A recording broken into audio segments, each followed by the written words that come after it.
So welcome to the 14th chapter of The Path of Listening. Today we have with us Kute Blackson. I think what got me into his work was I was in a Joe Dispenza retreat with my uncle last year when I was in LA, and Joe showed your movie. And since he showed that movie, I was getting so much goosebump, and I almost felt like there is going to be a time I will need to study that guy and the work that he's doing. And then 2 months ago, I was reading your book about the magic of surrendering, and it was like all of my life people talk about the you need to surrender it's an idea, but no one put it into a transformational process. I think that's what led me to the talking with you today. I think my first question will be tell us a little bit about your stories. About my story. Mhm. Look, I was born in Ghana, West Africa. My father's from Ghana. My mother's Japanese. I grew up in London. I feel like I'm from everywhere and nowhere. And at a very young age, I didn't feel like I fit in. And that started a real journey of questioning. That started a real journey of questioning my own identity at a young age. And at a young age, I always had this feeling, this sense of that my life wasn't my life, that I was here for something more. But I didn't know what that was. And my first memories as a young boy was seeing a crippled woman crawling on the floor, and she picks up the gravel, the sand that this man walks on, and wipes it on her face and stands up. I was lost in the crowd, and I see this woman, just crawling. And she picks up the gravel. This man walks on, wipes it on her face, and stands up. We could call that a miracle. And week after week, I grew up seeing blind people see and deaf people hear, and people stand up out of wheelchairs.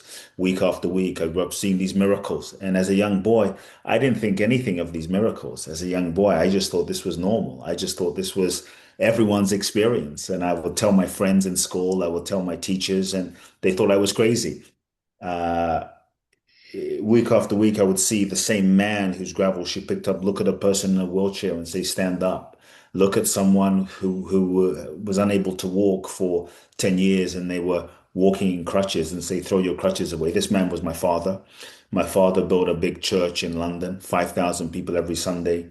He had a huge church in Ghana, 300 churches in Ghana. But my father was very spiritual, went to India in the 60s and had an awakening experience. And so by the time I was born, he was a very spiritual, metaphysical, enlightened man, many would say. And so when I was age 8, my speaking career began when I started speaking in my father's churches. 14, I was ordained as a minister. 18, I realized this was not my path. And I had to, I think many of us, we allow fear to hijack our voice and our freedom. And I remember when I was 14 and my father announced to the congregation that my son is taking over my ministry, I knew in my heart that this was not my truth. I knew in my heart that this was not my path. I knew in my heart that this was not my destiny. My life was basically being scripted out for me by my father.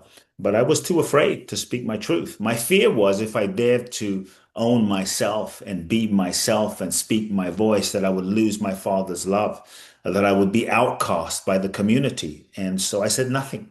And so from 14 to 17 and a half, 18, I tried to be who I thought the world wanted me to be. I tried to be who I thought my father wanted me to be. And I became miserable in that process. And when I was 17 and a half, I felt something so deep in my soul calling me to a different direction. I felt my soul guiding me that said, go to America. As a young boy, I would sneak into my father's office and he had thousands of books on his bookshelf, spiritual books, metaphysical, meditation, spirituality, Wayne Dyer, Marianne Williamson, Deepak Chopra, Eastern mystics, Yogananda. And I began reading these books just trying to understand life. But all of the modern authors, Jack Canfield, Tony Robbins, Marianne Williamson, Louise Hay, they all lived in America. They all lived in California. Most of them lived in Los Angeles or San Diego. And so when my soul said go to America, I was being guided. I was being guided because I felt this was where everyone was, and I felt a calling to go into this field of helping people and inspiring people. And it's interesting that many times when your soul guides you, it won't make sense to your mind. When your soul guides you, it won't make sense to your logic. When your soul guides you, it will often be outside of the ordinary and the comfortable, because your true soul's guidance is arising from a deeper dimension than your logic or your mind or your conditioning or your past experiences.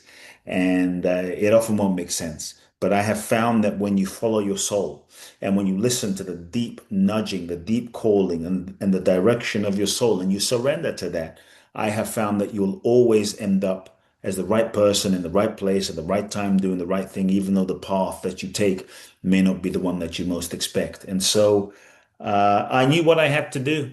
And what I had to do was leave my father's ministry, leave the church, leave everything behind, and had the conversation with my father. And it was a difficult moment. I'm, 18-year-old kid having a conversation with a iconic man. But I knew that my soul was guiding me in a different direction. I looked into my future and I saw that I could follow the expected path. And many of us were following the comfortable path. We're settling, we're following the expected path. But I knew I could follow the expected path. And if I did, I would end up basically dead uh, on an inner level. But my soul was guiding me to this unknown path that I knew I had to follow. I had to do it. And I said yes. That was a first moment of conscious surrender. My father and we didn't speak for 2 years.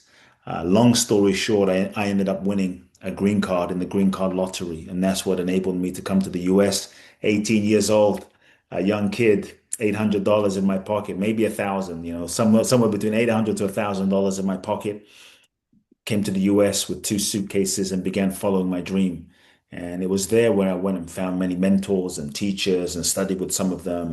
And then I began at a young age. I won't bore you with the details, but I began traveling the world, age 20, age 21, in search of answers. I walked the Camino in northern Spain. I went to Israel, went to Israel, following the footsteps of Jesus, and baptized in the River Jordan, and met with rabbis and teachers in Israel. Went to Thailand, went to uh, um, walked the Camino in northern Spain. Ended up in India, and it was in India that I had a kind of awakening experience where I kind of got the vision for my purpose in this life, and that's when I came back and I started coaching people. I had no idea what I was doing, but I was guided with a pure desire to inspire people and help people remember who they really are. And that's really been my mission, is to help people remember who they are. And it's interesting, my first real client was an Israeli guy. And so I have a very special place in my heart for my Israeli brothers and sisters. And uh, it was in working with this individual that I created a unique way of working with people and I called it uncoaching, because I believe that at the core, every single one of us as humans, we are all whole, perfect, and complete.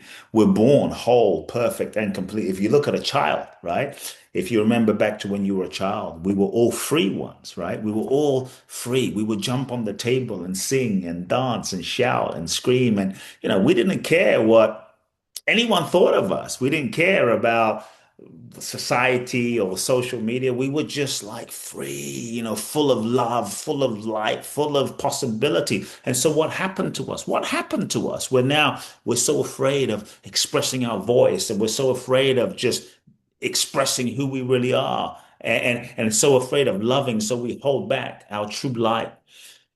We get conditioned. That's really what happens. And so what I really do in my work is I help to uncondition people, because with these free beings, we meet our parents. God bless our parents, mom and dad. They're just doing the best that they know how to do based on their conditioning and their parents and their grandparents and their traumatic experiences. So now we're born into a preset pattern of conditioning. And maybe dad is crazy. Maybe mom is an alcoholic. Maybe there's divorce. So we all have some kind of pain, hurt, dysfunction, trauma that we're dealing with. So two things happen. The first thing is we learn all sorts of strategies to disconnect, shut down, and not feel. And we suppress our feelings as a way, as a survival mechanism, just to function and survive. And we suppress, we suppress, we suppress. And then our true, authentic light and essence gets hidden underneath the the reality, the essence, the true nature of who we are. And now we end up living our life that way. And often the survival mechanisms that we learned at age 5 and age 7 and age 10 and age 15 and age 8, it worked for us when we were a kid, but often it stops working for us and starts limiting us as we get older. And then we learn all sorts of mechanisms and survival strategies. Who do I need to be to get love, validation, and approval? I'll be nice, I'll be sweet, I'll be kind, I'll be quiet, I'll be the good boy, I'll be the nice guy. As a young boy, I learned that I needed to be the perfect son, the achieving son, the one that took care of everyone. And so we all learn to contort ourselves into a shape to become who we think we need to be in order to get love, validation, and approval. And so now we become a version of ourselves to avoid pain and get love. And we develop a role, we develop a mask, we develop a persona. We become who we think we need to be to get love, validation, and approval. But the version of ourselves that we've become is not who we really are. It's just who we've been conditioned to be based on life. And so most of us, because we're not totally conscious and aware, we're wrapped up in a prison of our own persona, a prison of our own conditioning. And as a result, we're creating a life, we're creating a future, we're creating a destiny, we're manifesting from a limited sense of self. And so, what I really do is I help people break free, reconnect with who they are again, so that they can really create a life that is authentic, an authentic expression of their true soul, their true essence. And so, I uncondition people, I uncoach people, I set people free. I've done this over the last 25 years, one on one, and then small groups. And in Bali, I take people for 12 days and I create a process that is designed to really free you so that you can truly manifest the life you desire. And so that's a bit about me. You're speaking with a lot of passion. It looks like you have a burning, almost like a burning fire inside of you. And I can relate, but I want to ask, like, how can you learn how to manage your inner fire in a way? Um, and how do you navigate with so much passion or desire in a way that allow you to build your life? Or For me, the fire,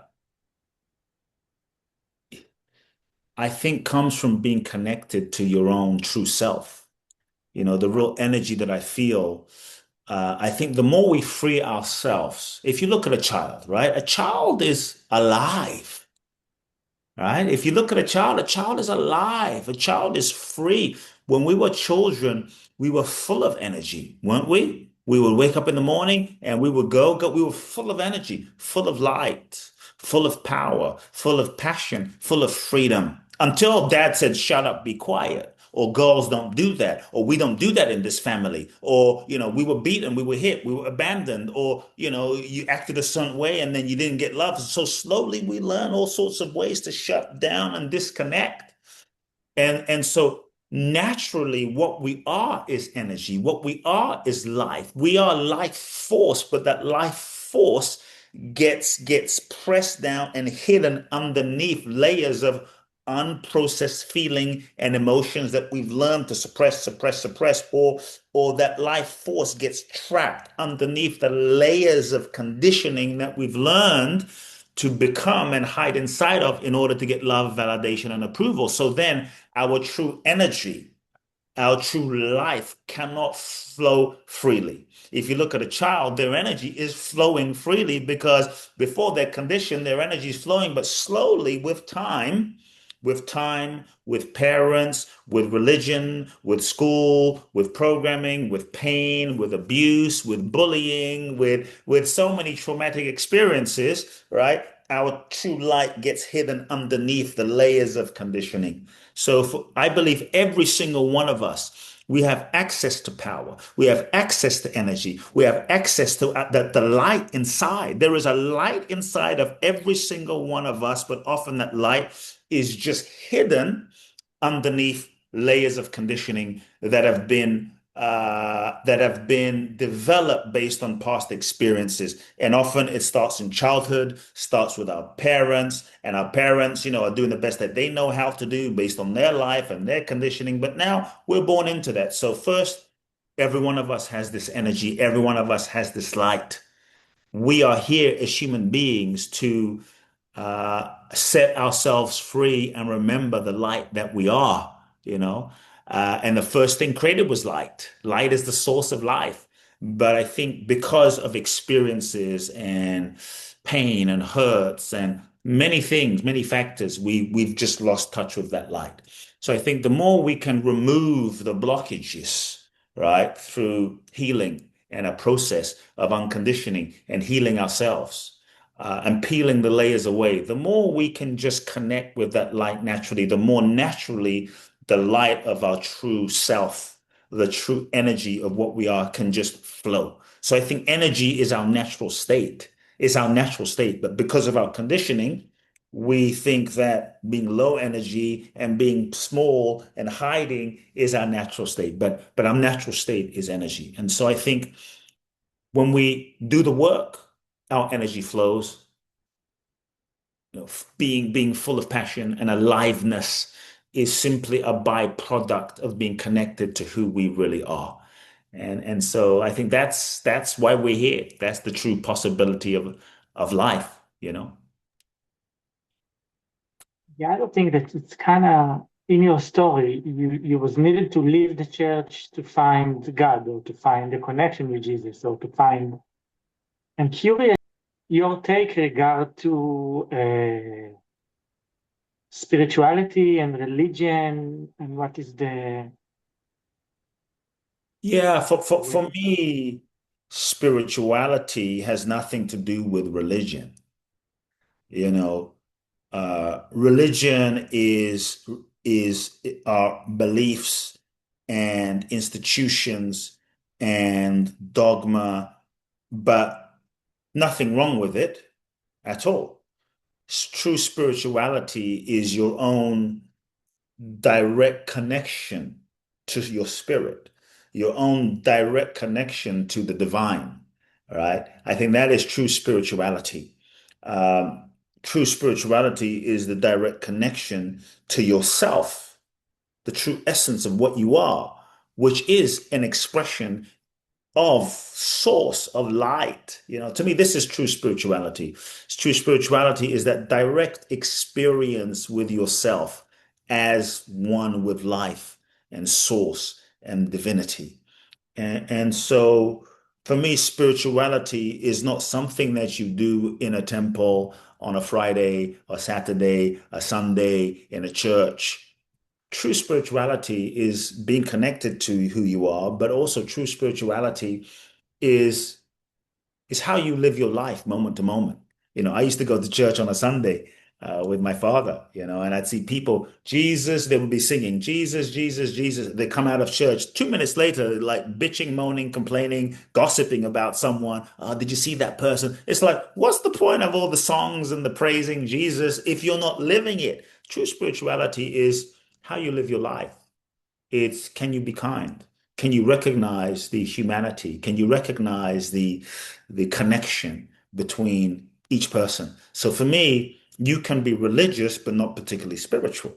And you can be spiritual but not particularly religious, right? You can be spiritual, not go to church, right? And so for me, spirituality is how you live your life. It's the recognition of the sacredness of this moment. It's the recognition of the sacredness of who you are, who I am, who we all are. And when we can recognize the sacredness of life, the sacredness of who we are, then I recognize the sacredness of who you are. And then you could say every moment of life becomes a spiritual moment, a sacred moment, whether you're washing the dishes, whether you're on the phone, whether you're doing a podcast, whether you're changing your kids' diapers. Well, there's not one moment that's not a sacred moment. Every moment is sacred. And I think to recognize the sacredness of every moment is real spirituality, and I think that's the beauty. Then every moment is sacred, every moment is holy, every moment is every moment is filled with spirit, you know. And I think that's the real essence. Spirituality is what you live moment to moment, not just in a synagogue or a church on a Sunday. Other thing you mentioned is the stories about taking people around the world to spiritual trips or to a growth trip. Do you have stories from those? Like why why a trip around the world is a tool for people to grow, or what is the Yeah, I do. I used to do journeys to India. Now I do journeys to Bali. We have a journey coming up in December.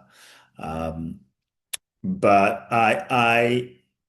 in 2006, I was already coaching people. People were coming to me from around the world. And I had a vision to do a journey to India that was called the Liberation Experience. And many years before that, when I went on my own first journey to India, I found myself on the back of a train in India in a sardine can situation with hundreds of people on this train in the third class section in the poorest state in India. And I remember being packed on this train and seeing a mother with three children on this train, the poorest people in the world. And her child was sick, and the head of the child was almost hanging out of the train. And my heart broke because as I looked at this woman, I thought, wow, no one cares. How is it we live in a world that we can send people to the moon and we have Ferraris and Lamborghinis and computers, but we can't just feed a child? And my heart broke to feel the suffering of humanity. And I looked into this woman's eyes and I was kind of crying. This mother, and I looked into her eyes and she looked into my eyes. I looked into her eyes. She looked into my eyes. And it was as though what was looking at me was looking at her, and there was no separation. And I felt this overwhelming sense of oneness and this overwhelming sense of love as I looked into this woman's eyes. And it was so deep and so pure. And that's when I thought, wow, wouldn't it be interesting if leaders were on this train? Leaders, visionaries, people that felt that they were put on the planet for a purpose bigger than yourself. That people that felt that they wanted to do something great with their lives, they wanted to impact humanity in some ways. Wouldn't it be amazing if they were on this train and as a result of their own transformation, that they would heal and transform? And I forgot about it and I kept coaching. And then in 2006, I was guided to create the journey where I would take people traveling. It was one-on-one, not in a group at the time. Now I do in a group to Bali, but this was one-on-one. And the journey became, I would take away your money, take away your passport, you sign your will in case you don't come back. You write letters to everyone in your life in case you don't come back. And I take you to India for 12 days, 2 weeks, basically. You, me, a backpack, one pair of clothes. That's it. No money. Boom. Nothing else. And I take you through a transformational journey. And the reason I think that sometimes traveling can be so powerful is it's not just travel, because you can travel to Thailand or travel to Greece, eat good food, go clubbing, go to the beach, uh, go shopping, and come home, and nothing changes. All you did was you had an escape from your regular routine. The thing is, in our everyday life, so many of us, we have a typical routine in our everyday life. We wake up in a box, we go to work in a box, we drive in a box, we sleep in the box, we watch the box, we type on the box, we're on the box all day, the phone, and then we wonder why we feel so boxed in because we're doing the same thing over and over again. And the routine, we're stuck in a routine. And that routine of life is just that routine is just reinforcing your current belief system, emotions, feelings, thoughts, belief systems, identity that then keeps you stuck. And when you're stuck in a certain identity, then everything you create in your life and manifest will be based on the identity you have. Simple. And so when life We wake up, we go to do the same thing every day. We speak to the same people every day. We wear the same clothes every day. We eat the same food every day. We go to the same gym every day. We hang out with the same people every day. We think the same thoughts every day. We go to the same place on the weekend every day, and that's it. And so our life just stays the same, right? We don't change. We just stay the same. But what we have to realize is that your identity is not permanent. Your personality is not permanent. The version of yourself that you've become is a conditioned response and reaction that's been reinforced over time to become this sense of me. And that's why many times when we are who we think we are, we just say, no, no, this is just the way I am. How many times have we said, this is just the way I am? This is who I am. I'm just shy. I'm just this way. I'm just independent. But what I really want people to think about is who you are, or is it simply who you've been conditioned to be? Is who you are, or is it simply who you've been conditioned to be? Because the version of yourself that you've become is not necessarily who you are, just often who you've been conditioned to be, that's been reinforced, that you now have held on so tightly that you think it's you. And so then your life, everyone in your life, your job, your life, your wife, your girlfriend, your family, your friends, they all are seeing you that way and they're reinforcing you that way. So it's very hard many times to change in your everyday environment when your everyday environment is just reinforcing who you've been. So what I did was I became a pioneer in transformational travel where I unplug people. I unplug you from your everyday TikTok prison routine, put you in a new environment. No car, no house, no friends, no family, no everyday life, no your coffee shop, no the people you know. I put you in the unknown. It's a hero's journey. And for a moment, there's a bit of space, right? Because you, the version of yourself that you've become, that you've identified yourself as, is not being constantly reinforced by everything around you and all the memories and the thoughts and the feelings and the people. So there's a moment of space. And in that space, there's a possibility of questioning yourself. Who am I? Who am I really? Is this who I am? Is this what I really believe? Right? And many times we think that we are our identity or we are our beliefs, but the truth is our beliefs are just stories that we've made up that have been reinforced over time, over and over and over again, that becomes an identity, and we end up believing that's who we are. But what we have to realize is that in any moment you can shift, any moment you can change, but you have to be willing to question who you are, question what you believe, question how you feel. But often it's scary to question because you see, the ego is the collection of belief, thoughts, memories, ideas that then becomes our identity that we hold on to. Ego is a sense of identification. Ego is the way that we see ourselves that has been reinforced that we hold on to. Ego is not real. Ego is a degree to which we're identified with our beliefs and our memories and our thoughts. The job of the ego is to protect you from getting hurt, and the job of the ego is to reinforce its existence. So when you talk about question your beliefs, question yourself, for the ego that is terrifying, for the ego that is scary, because for the ego, then that feels like a death. Who I believe myself to be, and now have to let that go, which feels like I'm going to die. So we often resist change. When I unplug you from your everyday environment for a moment, there's nothing for you to hold on to.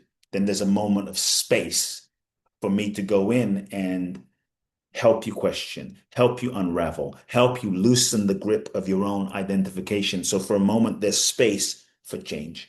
And that's really what I became, you could say, known to be able to do, is really help people shift and change. And so I call that transformational travel, where I unplug you from your everyday life, put you in an unknown environment, and help you shift. And then you return back to your life more expanded, more transformed.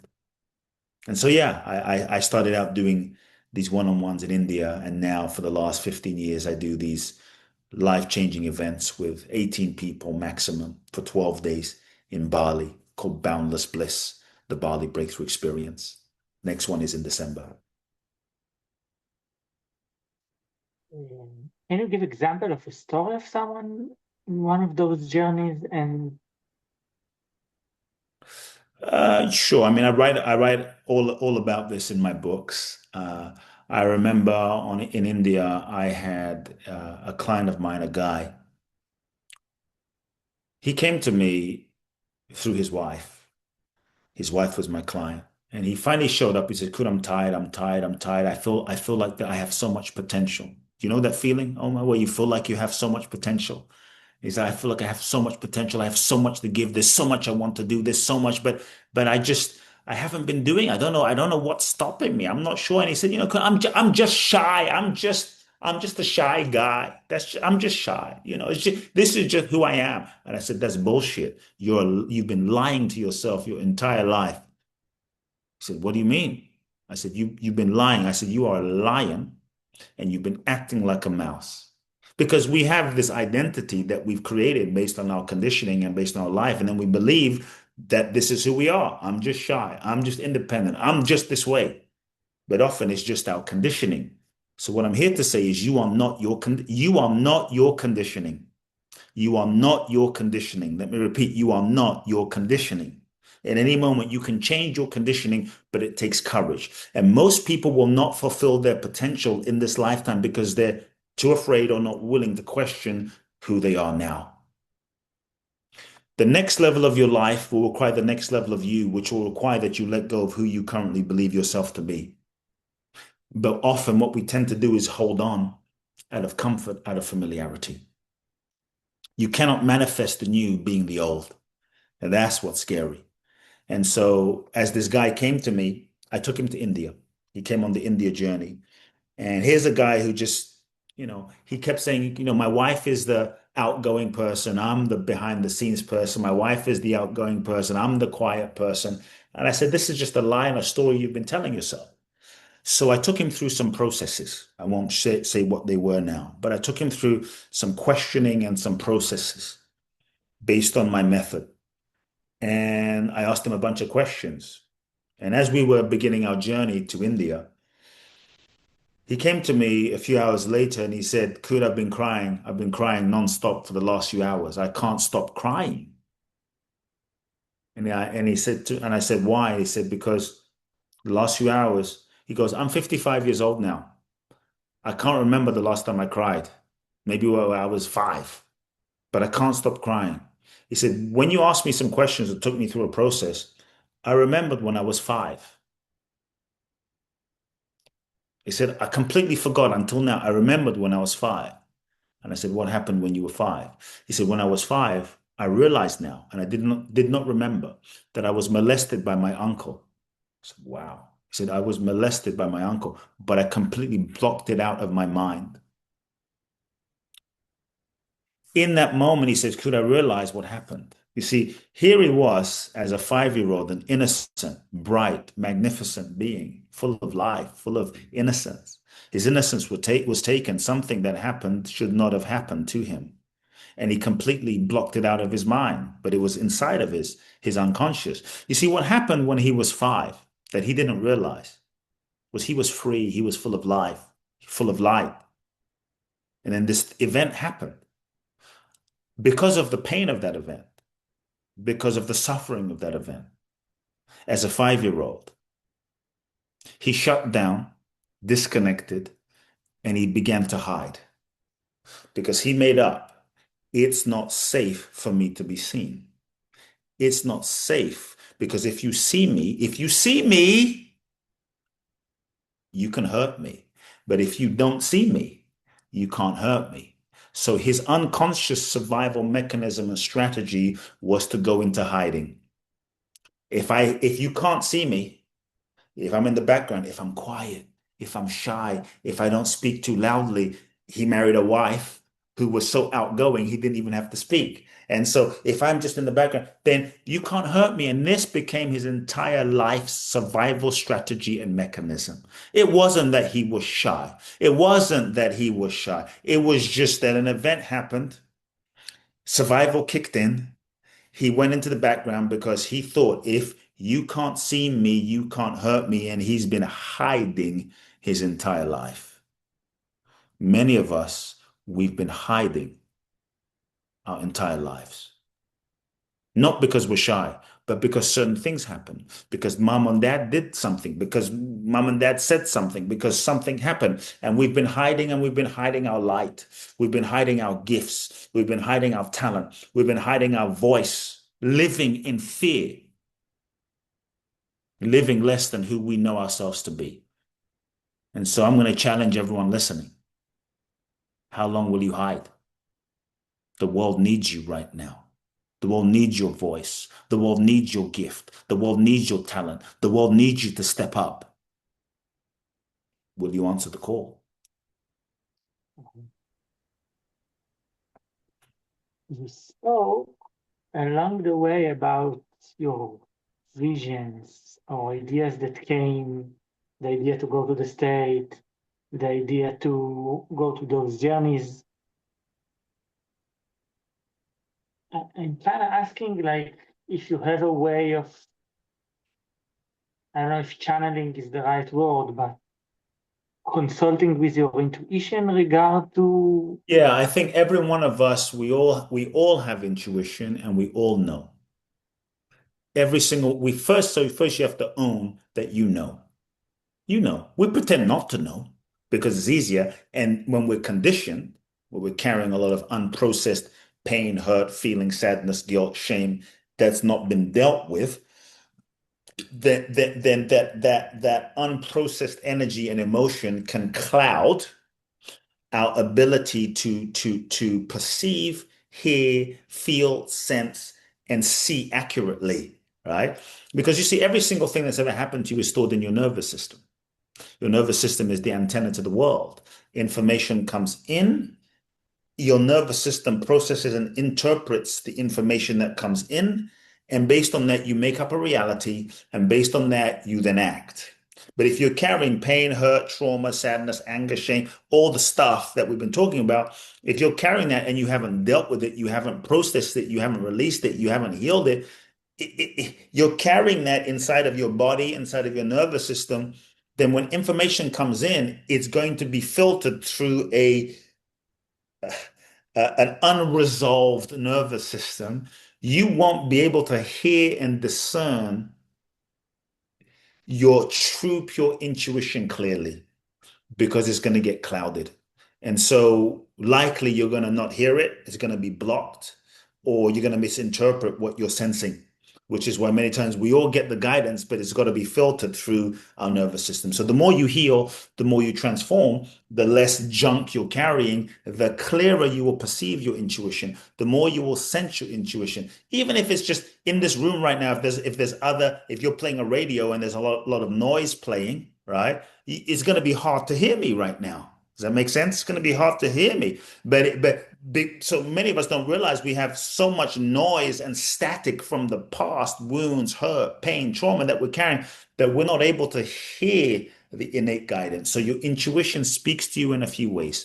Number one, you might get your intuition in a loud voice, go do something. You might get your intuition in a very gentle voice, a whisper, hey, something feels off. Your intuition might speak to you in the sensations in your body, right? Your intuition might speak to you a strong emotion that you feel.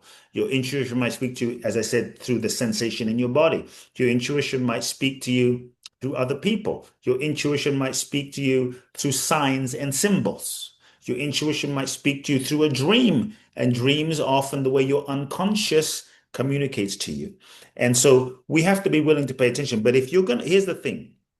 Many times we ask for guidance, but we don't really want to know. That's the thing. We don't want to know. We don't want to know. We want what we want. So when you ask for guidance, one way to unblock your connection is you have to want the truth more than you want what you think you want.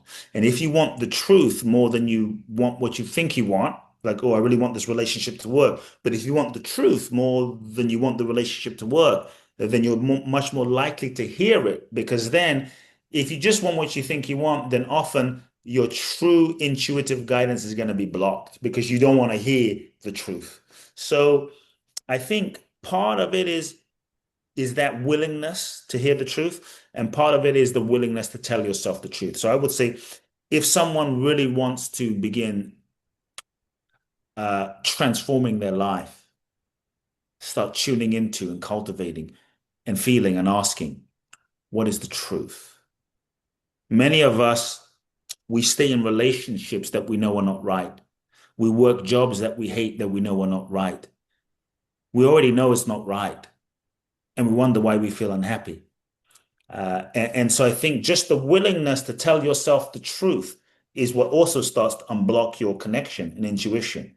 Just the willingness to tell yourself the truth. The truth might be, I'm not in love with my partner right now. The truth might be, I hate my job. The truth might be, I have a problem with alcohol or porn. This just, no judgment, just the truth. The truth might be, I have a problem with marijuana. Whatever the truth is, no judgment. But many times we're in denial. No, my relationship's not so bad. No, I don't really have a problem with marijuana. No, I'm fine. My job, it's okay. I don't really know what my purpose is. When deep down, there is a part of us that does know. We know everything at the deepest level because at the deepest level, we are connected to everything. And so just the willingness to just tell yourself the truth. You don't have to take action, but just to start telling yourself the truth begins the process. I'm not in love with my partner. You don't have to leave. You don't have to divorce. Just acknowledge the truth. I have a problem with marijuana. Okay, just tell the truth. You know what? My job is not bringing me fulfillment. This is not my purpose. Acknowledge it, feel it. Then that starts a process of feeling deeper. And so I would just say it's the truth that sets you free, and it's the truth that opens the connection.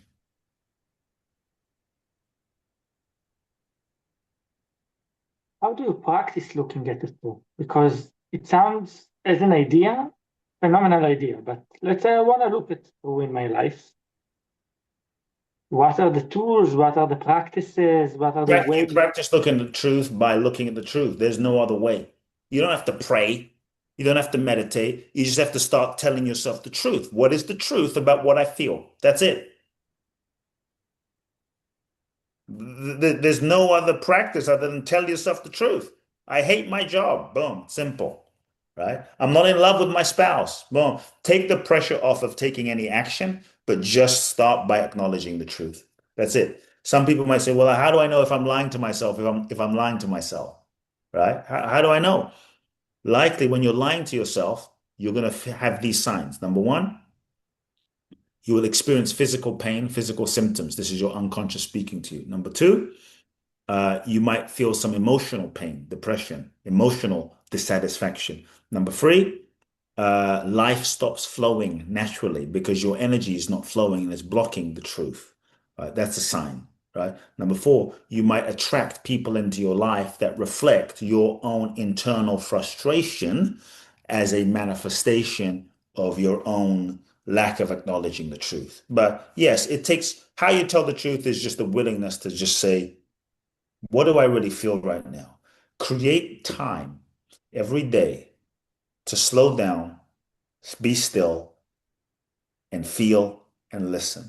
Many times, one of the ways we distract ourselves is we keep ourselves so busy, busy, busy, busy, busy, because we're afraid if I actually be still, I might actually hear the truth. And I don't want to hear the truth. So we keep ourselves busy as a distraction. We drink it away, shop it away, smoke it away, sex it away, social media it away, meditate it away, do another workshop, whatever it is, so that we don't have to just listen to the truth. I would say create daily time to sit still and listen. That's a place to start.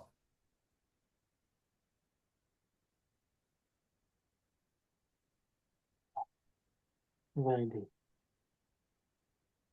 You talked about the fact that we all one inside. And I'm trying to want to ask a collective question, and maybe it's related to the work that you are doing with people, but there is a way of what allowing you to take a group of people or to organize good in a way, because you spoke about the ego. And in our world, we have a lot of examples of how bad can be organized. And I'm curious if there is examples about how can you organize good in a way. and to bring people to the awareness that we all one or operating as one. Look, for me, uh, the best way to try to change the world is to change yourself. Full stop. You don't have to change the world. The best way to change the world is to change yourself. Because the world out here is simply a mirror manifestation of the collective consciousness of the totality of all of us combined. The world is a projection of the totality of all of us combined. And so if there's bad in the world, there's not just bad in the world, there's bad inside of us, and that bad inside of us is projecting out into the world. There is no world. The world is simply a mirror. So we have to ask ourselves as a humanity, do we like what we see? And it's easy to point the finger. Let me point the finger at this prime minister. Let me point the finger at this president. Let me point the finger at this terrorist. And that's all true and well, but just pointing creates more separation. So I would say if you really want to change the world, we have to change ourselves. When we change ourselves, the projection in the mirror will also start shifting because the world is a mirror manifestation of the totality of the collective consciousness of all of humanity combined. And so I think we can all start with the self-responsibility and asking ourselves, wow, okay, I may not be a terrorist, but where do I terrorize myself? Because many of us, we terrorize ourselves. Would you agree? Absolutely. We terrorize ourselves. We beat ourselves up all day long with judgments. I'm not enough. I'm not enough. We drop bombs of self-hate inside of our own consciousness all day long. That's a form of terrorism. But we want the world to heal, right? We want to bring peace on the world, but we're not at peace. And we want to bring peace on the world, but we won't call up our friend or our brother or our sister and say, hey, hey, hey, sister, I'm sorry for the argument we had 5 years ago. Can you forgive me? But we want to bring peace on some other part of the planet. It doesn't happen that way. It has to start inside, right? It's easy to look at some leader and go, oh, this leader is full of it. They're a liar, but we don't look at the ways that, what ways am I lying? What ways am I not in integrity? You understand? And so I think we don't have the power to change the planet, but we have the power to change ourselves. And when we can change ourselves, we can change the world because we shift the fabric of consciousness for every human being on the planet. But also in changing ourselves, we can start showing up differently in our world and our reality. Because if I can pick up the phone and call my brother and sister and say, hey, I forgive you. If I can reach out to my neighbor and do some kindness, it starts creating ripples. So we may not be able to change the world, but we can change our world inside and our world around us. And if you do your part and I do my part and we all do our part, then the world will begin to change. That's what I would say.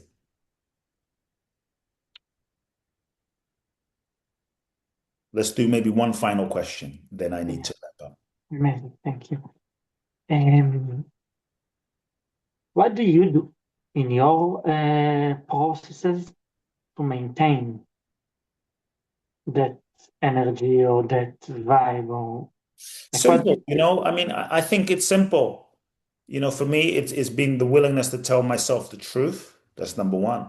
That's the bottom line. Because you can't be truly happy and fulfilled whilst lying to yourself. So that's number one. Number two, I simply take time each day to meditate, and just do my best to stay connected. And I think most of life is simple, focusing on gratitude and what we have. Because many times we create our own suffering by focusing on everything that we're not and everything that we don't have in our lives. But I think life partially is also about perspective.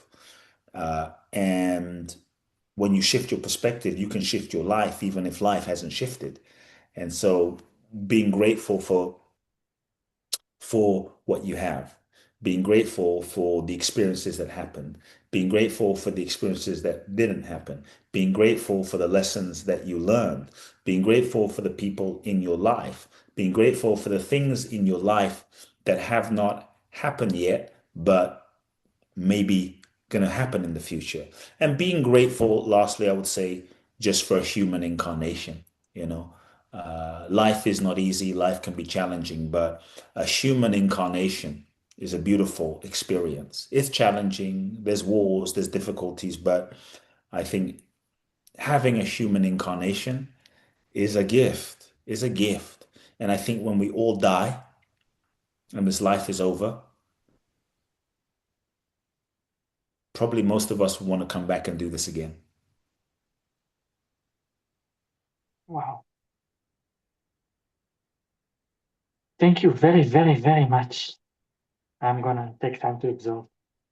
I would love to share how people can get in touch, if that's okay. Yeah, amazing. Uh, How people can get in touch with you? Of course, I will share it. yes, I would love to share. I would love to share it directly, if it's okay. Uh, Amazing.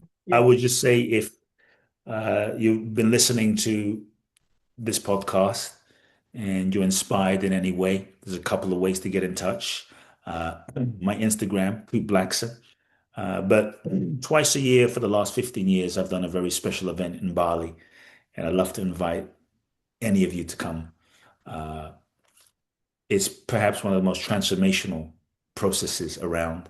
And 2026 is my final year doing it. December the 5th through the 16th will be my final time I'd ever do this event in my life. I've done 25 of these events. It's called Boundless Bliss, the Bali Breakthrough Experience. And so if you're someone in your life and you've been inspired by what you've heard, if you're someone in your life and you feel ready for the next level, you're ready to heal, you're ready to live your purpose for real, join me, www.boundlessblissbali.com. That's boundlessblissbali.com. Go to the website. This December will be the final time I ever do this event. So this is your moment. This is your opportunity.